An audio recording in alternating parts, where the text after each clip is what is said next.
Welcome to Touring the AFC South. We've gone over the weekly, I should say, how the teams have done during the week. We've gone over the early hits. Now we're going to talk about our favorite team in the South, Florida, that is. That'd be the Jacksonville Jaguars. They've looked like they may have had a surprise for the Cardinals this past week. Halftime, they were up, 109-yard return for a touchdown off a missed 68-yard field goal by Jamal Agnew, correct? Guys, yeah, that's the guy. Yeah, he's a Right. 5 year man in 189 yards to the distance. By the way, had a touchdown the previous week on a kickoff or a punt. I forget which, but yeah. Right, right. So the voice you hear is the 3-point conversions Jags beat reporter. That would be Mr. Kyle Nash. We're going to talk a little Jacksonville Jaguars. We're going to go to Duval. So what happened? I got to know. What happened after halftime to the Jaguars? It just seemed like the momentum just left with the 109-yard return. It's a combination of things, right? But a lot of fans and analysts will tell you that it was merely one thing, and that would be the final straw. But before we get to that, right? One thing you'll notice whenever you're watching Trevor Lawrence right now in his rookie state, he has strings of plays he'll put together that are absolutely fantastic, and then he'll have streaks where you're like, okay, not as much. Some of it is a chemistry issue, not to put any particular receiver on blast, but some of it is these cats dropping very easy passes, especially in the Broncos game 2 Sundays ago. There was a lot of that going on. The Jags did manage to pick up the run and keep things into the third quarter, but everybody's going to point to that flea flicker play.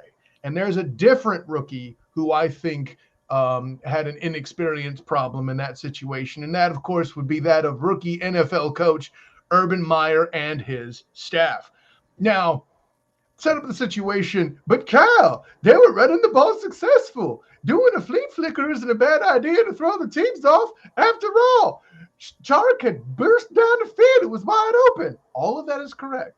However, at that point, Cam Robinson, the left tackle, was already hurt. Andrew Norwell was questionable. I'm not sure if he was in the game at the time or not, but let's say he was. Those two cats are facing the immortal J.J. Watt. And listen, I know I'm kind of a Watt guy. You see the thing on the wall behind me, Where's my hand? There it is right there. Not a Texans fan. I'm a J.J. Watt fan. And if you're putting two hurt guys on him in a situation where penetration could have him in his red outfit looking like the newest cast member as if he's the juggernaut from the MCU right at your rookie quarterback, no wonder he throws it off his back foot. And then, of course, that defensive back core, I should say more specifically, the secondary snags it and takes it to the house, and there was your momentum break. The Jags, the argument could certainly be made that the Jacksonville Jaguars should have won that game. And the Jacksonville Jaguars defense, other than week one, has been looking pretty solid. Listen, that's how that game turns out. That's where it is. But as I wrote on my latest piece on the 3pointconversion.com, that a lot of things I think could be looking up in the future. And not for nothing, too. Give him more credit. Shaquille Griffin, who is a Pro Bowler previously. That's where I've gotten to speak to him. The board was actually before was when the Pro Bowl was here in Orlando. Held DeAndre Hopkins to 3 catches for 21 yards. Dude, okay. So a lot of positives for the Jags, but that was the main backbreaker against the Arizona Cardinals. Gotcha. Just one more question from that loss. What was the atmosphere like? Were the fans like engaged? Was it feeling kind of blase, or did they feel like did you feel the collective air going out of the building once they lost momentum in the second half? No, that's a great question, General. Listen, this crowd wants to get excited. When things are up, they get into it. And when things are, I mean, like with any NFL situation, unless you got the really rabid places like your Arrowheads or your Seattles, there's an ebb and flow to the crowd reaction. When Trevor was starting to light up, people got happier. When they saw Jamal Agnew take it to the hizzy, they got real excited. Into that whole third quarter, they were in on it. And then after the flea flicker, well, they were like, "Yep, guess we're still the Jags," and started heading for the parking lot. So they are realistic enough to know when it looks like the trouble's going to toil. But this crowd wants to be excited again for Jacksonville Jaguar football. Gotcha. Yeah, I just always interested in definitely how it is down there. But we gotta talk about it. Gotta drop that game because they have a game coming up tomorrow, which would be Thursday. Which if you're watching, recording on Wednesday night, but this will be, of course, aired tomorrow. But anyway, they'll be going against the the Cincinnati Bengals. Well, of course, hold on. Before I get into that, I want to talk about the trade. Of course, the Jacksonville Jaguars traded cornerback C.J. Henderson, who was first-round pick for the Jaguars in 2020, ninth overall, I believe. They traded him to Carolina for tight end Dan Arnold. Honestly, I think it's good that they bring in a tight end that actually can catch and is not named Tim Tebow. I think it's honestly a good thing for Trevor Lawrence. What's the feeling down there about that trade going on with C.J. Henderson leaving? In that particular instance, listen, fans are being fans and they're wondering, why did you do that? When really, listen, all too often are franchises willing to cling to mistakes in their personnel to not make themselves look bad in any way, shape, form, or fashion. And that's not happening here with us. This particular trade proves that, listen, they're actually trying to improve. And I mentioned to you, I love the point you make for the tight end. Listen, a rookie quarterback is most happiest with the tight end. I mean, if you think back in history, right, Tom Brady himself had a bunch of good tight ends if you want that. Hey, Ryan Tannehill had good tight ends helping him out both in Miami and in Tennessee, depending on what year it is.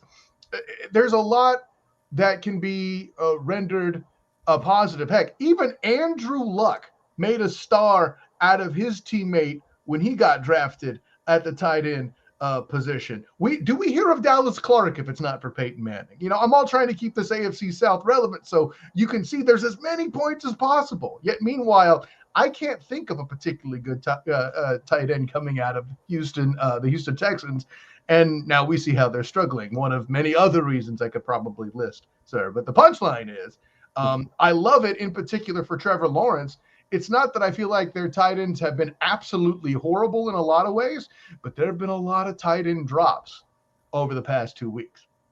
Definitely that. And anytime a fan base is still talking about Mercedes Lewis, it's time to get a new tight end. So I'll say this, C.J. Henderson, he had his presser, he talked about, a new start, things like that. And, just to be honest, after talking to Florida Times Union, John Reed about, kind of the atmosphere around him being at camp, things like that, I think it was probably best for him to move on and have a fresh start. It just didn't seem like the camaraderie between Urban Meyer and his staff and C.J. Henderson was even there. Yeah. I mean, Mr. Reed is spot on there. And also players even were asked to comment in this past week's press conference. And along the lines of the kind of paraphrase I take in from all of it is that he wasn't a fit with what was going on there in the atmosphere of the locker room. So, sometimes both teams win a trade, right? Historically, it's Champ Bailey and Clinton Portis. That could be what we have here on a much more minor scale, right? Right. We could have that. Now, let's see. We got that out of the way. We've got the trade out of the way. Thursday night football. Yes. We have 2020 first number one overall draft pick in Joe Burrow. We have 2021 first overall draft pick in Trevor Lawrence. The battle of the number ones. What's your take on this game going into Thursday night? Both these guys mentality are so very similar. I've had the opportunity to talk to both of them. I actually spoke to Joe Burrow at the Fiesta Bowl just before he played UCF for the 2019 game. And then he went on to have the best statistical offensive season in college football history with LSU, right? The following season after that. And of course, I've been now with two pressers with Trevor Lawrence, and they both have these things in common. confidence and poise, know how to say the right things at all times, and absolutely dreamy hair. So with those weapons, they look like great quarterbacks. But for me, what I think it's actually going to come to on Thursday night is going to be about the supporting cast and who doesn't make the mistake, right? After all, Joe Burrow, while he was missed most of last year, still does have significantly more experience than Trevor Lawrence, by a number of games. Hasn't had hasn't had to deal with a rookie NFL coach as well. Isn't dealing with college coaches coming up and making their debuts as well within the staff. Charlie Strong, among others, who are college greats, I should say, college, no college coaches in the Jacksonville staff. But a lot of this is going to be protection too. We both know that the Bengals have struggled in the past. Heck, how many people were shouting about how bad a pick Jamar Chase allegedly was? I mean, look at his stats. Kid's tearing it up. But protection's a concern. And, earlier in the week on the injury report is questionable were, again, I mentioned Cam Robinson and Andrew Norwell. So, I think those are going to be big things in concerns, especially in a short week. Defensively, listen, I think you got actually a better unit in Jacksonville on defense. And while Jamar Chase is a talented guy, I'm going to be looking at whether or not they do the same thing with him that they did with DeAndre Hopkins and having Shaq Griffin lock him up for the whole game. That'll be interesting to see. Certainly, if you hold him to 3 for 21, that'll be a big deal, So it's keep down the mistakes if you're the Jags and make sure you can stop that run and let the secondary do what they've been continuing to do. Right. Now, I will say that I believe T. Higgins is out for this game, which that's a huge hit for the Bengals. He was one of their most consistent receivers last year. Of course, you do have Taj Boyd and Tate as well to step into those roles. But I want to talk a little bit more about Lawrence. Trevor Lawrence, he had a lot of hype, a lot of things going on coming in. Everybody thought he was the prototype quarterback. And he's had basically 3 multiple interception games to start. Now, some could say it's his fault. Some could say it's the receiver's fault. But ultimately, it's going to come down to him and how he looks on the field. From what I saw in the Houston game, he tried to kind of fit a couple of them in a keyhole, passes in a keyhole. And, of course, with Lovie Smith as defensive coordinator, he's going to put his defenses in position to make plays. Right.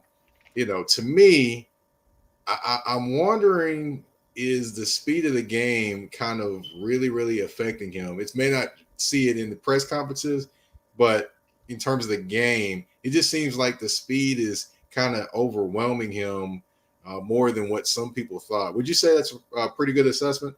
Well, certainly that first week it's accurate, right? And then the second week he had one spectacular drive. The scripted plays were right where they needed to be. And then for the rest of the game, he wasn't in sync. I think the speed of the game is obviously going to be a factor. I'm not going to sit here and tell you and say he's totally impervious. Heck, Patrick LeVon Mahomes II was still trying to figure out the speed of the game after sitting a year behind Alex Smith in his first year as a starter, right? That's going to happen. That is pure inevitability, right?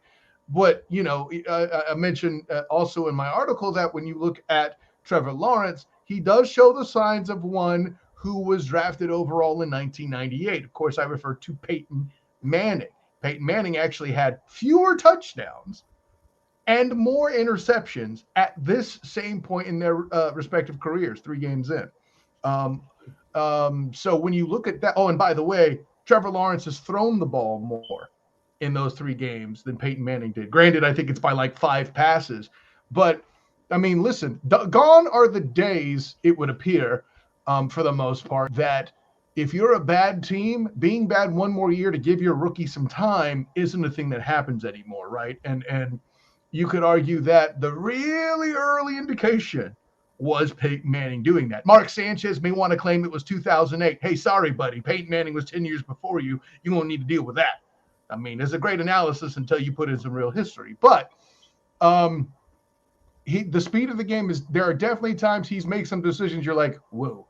But there's some other times where other parts of the equation aren't clicking. I'll put it this way, General. He stares down a Von Miller blitz and completes a pass. it's not all the time the speed of the game is killing him, right? Gotcha. Now, other than the two quarterbacks who will be, ultimately the stars of the show, what are or who are some other people to keep your eyes on during this game, especially for the Jaguars? Well, hey, listen, it's no accident that Marvin Jones Jr. has now recorded his 100th consecutive game with at least a catch on the stat sheet. He did that last week against the Cardinals.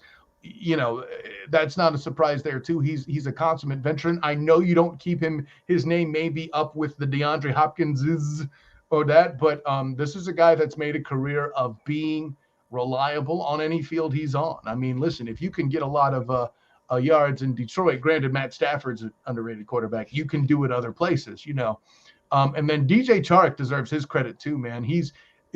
Really, if you look at the offense, the strongest position group, maybe even on the entire team, the strongest position group is certainly the wide receivers. And if I'm the Bengals, I'm going to sit back and dare the Jags to run in this case, because I'm waiting for the turnover, and I don't know that your O-line can push mine around. So prove to me you can run the football first, and if you can't and you're one-dimensional, I'll just sit back and wait, and I'll start throwing in those blitzes on 3rd and long and pick you off in the sky on those occasions when the speed of the game does get to it, right?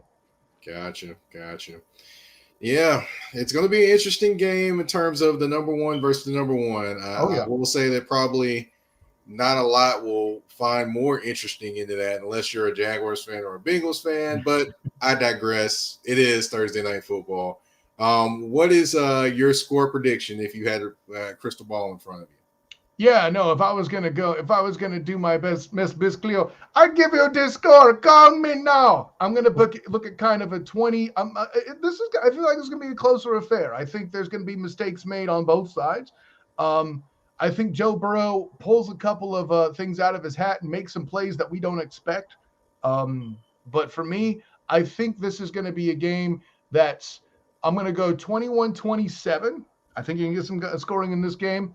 I think this is another situation where the Jags are going to compete and show more improvement, but Joe Burrow is going to have those few games more experience. That coaching staff's going to have more NFL experience to take them over the top, since after all, they are at home as well. So I got the Bengals by a touchdown there, 27-21.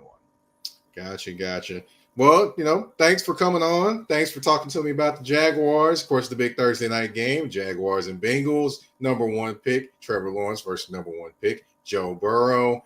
Tell everyone where they can catch up to you. I know they can catch up to you at the 3-point conversion, but I know there's one other place you want to talk about as well. The floor is yours. Thank you very much, General. Listen, first of all, thank you for taking the chance and risking having me as a return guest on the show here on Touring the AFC South. I know that took a lot of courage in itself. Of course, I am Kyle Nash, the student of the game. You can find me on Twitter as the SOTG. Find me on Facebook as the same, the student of the game, and on Instagram as the SOTG as well. Find my work, of course, on the 3-point conversion. Even after the Bengals game, if you find a way that you need more hope as a Jaguars fan, check out that piece. It'll still be relevant after that Thursday to give you a bit more of the comparison between Peyton Manning and Trevor Lawrence and some of the other defensive stats that are very compelling after 3 weeks of what bright spots they've had. Then also check out my work with Danny Thompson, another fellow 3-point conversion contributor, as we go beyond the buzzer. Of course, don't forget my work with UCF as well on the 3pointconversion.com. And check out my work. I'm actually about to record with them in about 15 minutes. Hilarity by default, my pop culture action there too. And of course, my work at A7BN Sports on oldschool101.com. And the captain, Chris Hill, with the Captain Company Morning Show. There's a long list. I'm just saying. Well, I'm taking notes over here. I got my pen and pad out, so I kind of writing them down. But thanks for coming on with me. You have been on with Touring the AFC South with your host, Mike Patton.